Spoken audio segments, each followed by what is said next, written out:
오늘 또 그대의 최고의 날입니다. 임은미 선교사 묵상입니다. 2024년 1월 14일 주일, 최고의 날. 자녀들에게 남길 수 있는 최고의 유언. 열왕기상 2장. 얼마 안 있으면 내 멘티의 남편이자 내 남편의 친구인 지인 집사님이 케냐에 온다. 지인은 한국 사람이지만 미국에서 태어났고 한국 친구들보다는 미국 친구들이 더 많은 것 같다. 지인은 케냐에 아마 50번을 다녀간 것 같다. 케냐를 참 좋아하는 친구라고 생각되는데, 지인이 전에 남편에게 이런 말을 했다고 한다. 나는 $100만 준다 해도 선교사를 하고 싶은 마음은 없다라고 말이다. 그 이유는 무엇이었냐 하면, 케냐에 오면 남편하고 같이 다니게 되는데 우리 집 마당에서 밖으로 나가려고 할 때마다 만나게 되는 현지인들, 그들이 도움을 필요로 하는데 그 도움을 달라고 내 남편에게 말을 하는 사람들을 옆에서 보면서, 지인은 정말로 선교사들이 들어야 하는 이 필요한 도움들을 자기는 감당할 자신이 없어서 $100만 준다 해도 선교사로 살아가고 싶은 생각이 없다는 말을 했다고 한다. 누군가 물어본다. 선교가 무엇이라고 생각하나요? 누군가 대답했다고 한다. 선교지에 살고 있는 것이 선교이지요. 선교지에서 살지 않으면서 선교를 말하는 것은 그렇게 합당한 것 같지는 않다. 선교는 지식이 아닌 것이다. 선교는 삶과 직결된다. 그러니 선교사의 삶을 살지 않으면서 선교를 말하는 것은 그다지 바람직하지는 않다고 나는 생각한다. 나는 오늘 또 누군가가 도와달라는 전화를 받는다. 내 남편 빌 목사는 하루에도 몇 번씩인 거에 비하면 나는 결코 많지는 않다. 나는 모든 선교사들이 우리 부부 같을 것이라고 생각한다. 요즘은 새 학기 때이다. 현지인들은 아이들 등록금 때문에 다들 마음들이 힘든 때가 바로 이때이다. 돈이 넉넉한 부모님들이 별로 없으니까 말이다. 여기는 초등학교까지는 의무 교육이라고 하나 중학교 때부터는 등록금을 낸다. 사립학교가 아니라 공립학교인데도 등록금은 만만치 않다. 이전에 수진이가 나에게 해준 말이 생각난다. 초등학교 다닐 때는 친구들 등록금을 수진이가 대주었는데 이제는 그때 도와주던 친구가 중학생이 되어서 학비가 올라갔다고 나보고, 엄마, 내가 모아놓은 돈으로 로즈는 수진이 친구 이름입니다. 등록금을 대주었는데 이제는 중학생이 되니까 등록비가 많이 올랐어.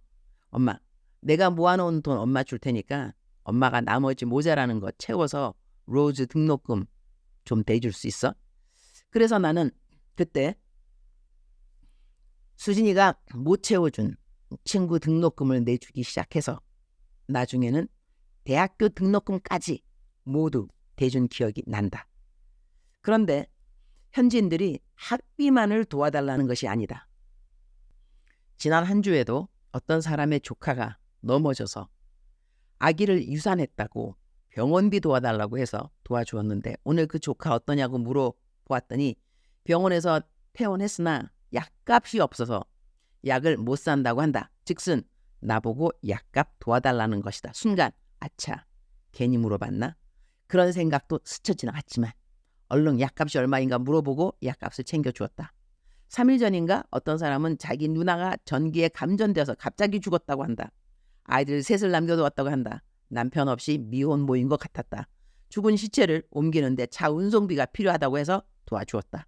오늘 그 사람은 또 전화를 걸었다. 누나 장례 지내니라고 돈을 다 썼는데 딸 학교 가야 한다고 등록금도 없고 아이 학교 유니폼 등등 등교 준비에 필요한 것도 살 형편이 못 된다고 도와달라고 한다. 학비를 도와준 사람이 1월 달에 지금 한두 명이겠는가. 학교 급식비야 아이들 새벽기도 모두 나오면 후원한다고 했지만 걔네들은 초등학생들인 것이고 교회 교인들 중에 초등학교 학생들만 자녀들이겠는가. 중학교, 고등학교는 없겠는가 말이다. 이것이 나만의 이야기인가? 선교지에 있는 모든 선교사들의 이야기는 나와 동일할 것이다. 우리들은 해야 하는 사역이 무엇이든지 간에 그 사역 이외에 이렇게 주민들이 도와달라는 그 도움에 반응하면서 선교지에서 살게 된다. 도와주려 하는 재정도 재정이지만 도와주지 못하기 때문에 겪어야 하는 감정적인 스트레스가 없을 리가 있는가? 때로는 도와주지 못하는 것보다 이것을 내가 꼭 도와주어야 하는가 하는 그 생각 역시 스트레스를 조장한다고 하겠다. 요즘은 비가 내리는 우기가 되었다. 이전보다 우기가 빨리 온 것 같다. 우기에는 쿰베가 날아다닌다. 내가 이전에 운베라고 했는데 더 정확한 이름은 쿰베라고 한다. 케냐의 창문들은 왜 딱 이가 맞지 않는 것일까? 설마니 우리 집만 이렇지는 않을 텐데. 빛을 보면서 달려드는 쿰베는 모양은 잠자리 같지만 몸뚱이는 빨간색 지렁이 같다. 바닥에 떨어지면 금방 죽는데 죽기 때문에 막바로 작은 개미들이 떼를 모아 달려든다. 내가 묵상한다고 자판기를 두드리고 있으면 내 귀 근처로 내 눈 앞으로 부드덕 날라든다. 그러면 나는 손으로 휘 젓는다. 입에 들어오지 않는 것을 감사. 내가 이제는 이런 것을 무서워하지 않으니 감사. 물면 빨갛게 부어오르고 가렵고 쏘아대는 듯한 고통을 적어도 일주일을 가는 나이로비 플라이가 때로는 물 마시는 컵에 빠져있는 것을 발견할 때는 와, 이거 마시기 전에 발견돼서 감사가 저절로 나온다. 도마뱀이라든가 여러 가지 곤충들의 이야기가 있지만 선교사님들끼리 모여 이런 이야기하면 어떤 선교사님 집에서는 박쥐가 나왔다는 말에 그냥 서로 웃으면서 위로들을 한다. 선교사들끼리 모이면 우리들끼리 통하는 언어는 따로 있는 것 같다. 동병상련이라고 하는 말을 이럴 때 사용하는 것 같다. 선교사들의 삶은 보람이 있는 것이 사실이고 그리고 소명이 확실해서 각자가 부르심 받은 선교지에서 살고 있는 것이 사실이지만 불편한 것 역시 사실이다. 불편을 불평하지 않으면서 살아가는 것이 은혜라고 생각한다. 불편한 것이 많은 것은 사실이지만 감사할 것은 불편한 것보다 비교가 되지 않게 더 많다. 그래서 선교사들이 선교지를 떠나지 않고 그대로 살고 있는 것은 아닐까? 열왕기상 2장 3절 내 하나님 여호와의 명령을 지켜 그 길로 행하여 그 법률과 계명과 율례와 증거를 모세의 율법에 기록된 대로 지키라. 그리하면 내가 무엇을 하든지 어디로 가든지 형통할지라. And observe what the Lord your God requires. Walk in obedience to him and keep his decrees and commands and laws and regulations as written in the law of Moses. Do this so that you may prosper in all you do and wherever you go. 다윗 왕이 죽기 전에 솔로몬에게 유언을 한다. 다윗이 살아생전 가장 강하게 배우고 깨달은 것을 아들에게 그대로 전하는 것이라고 여겨진다. 다윗은 이렇게 멋있는 말을 하지만 이 말 뒤에는 자기가 원한을 품은 사람들을 그들이 마땅히 당해야 하는 벌을 받게 하라고 아들 솔로몬에게 유언을 남기는 것을 볼 수 있다. 열왕기상 2장 전체를 다 읽어보면 좋을 것 같다. 나는 다윗 왕이 남기는 유언을 들으면서 다윗 왕 뒤끝 있는 왕이셨구나 그런 생각도 하게 된다. 다윗에게 악독한 저주의 말을 한 시므이라는 사람이 있었는데 그 사람이 당시에 잘못했다고 말했을 때는 용서한다고 죽이지 않겠다고 말했지만 다윗 그가 죽기 전 유언을 남기는 걸 보면 그를 어찌하든지 솔로몬의 지혜를 사용하여서 곱게 죽게 하지 말고 피를 흘리며 죽게 하라는 말을 한다. 뒤끝 있는 다윗 왕 아닌가? 하나님을 너무나 사랑한 다윗이었지만 하나님과 너무나 다른 모습의 다윗의 모습이 읽혀진다. 하나님은 죄를 사하시고 난 다음 그 죄를 기억하지 않으신다고 하셨다.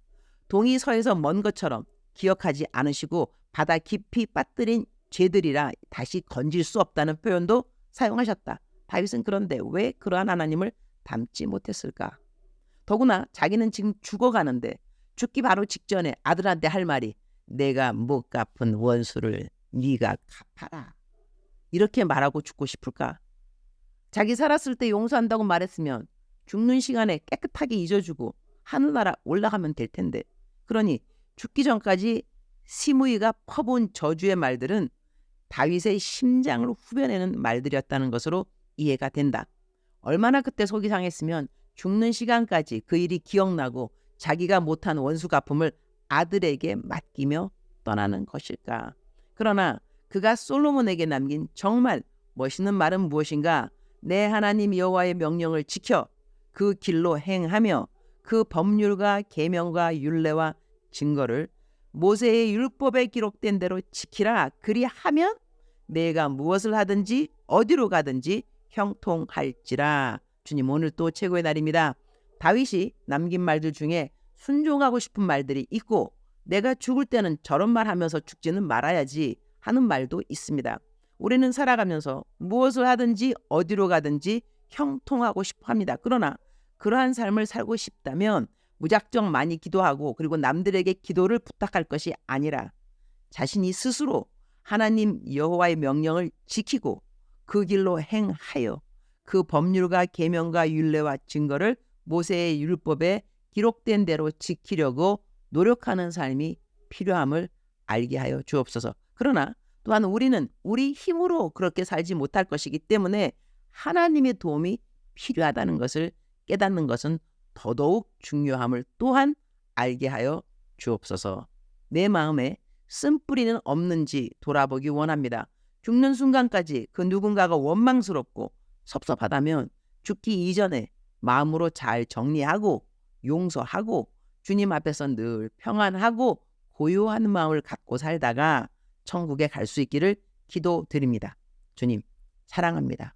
주님 감사합니다. 오늘 또 우리 주님 저를 보시면서 하루 종일 기쁘시면 참 좋겠습니다.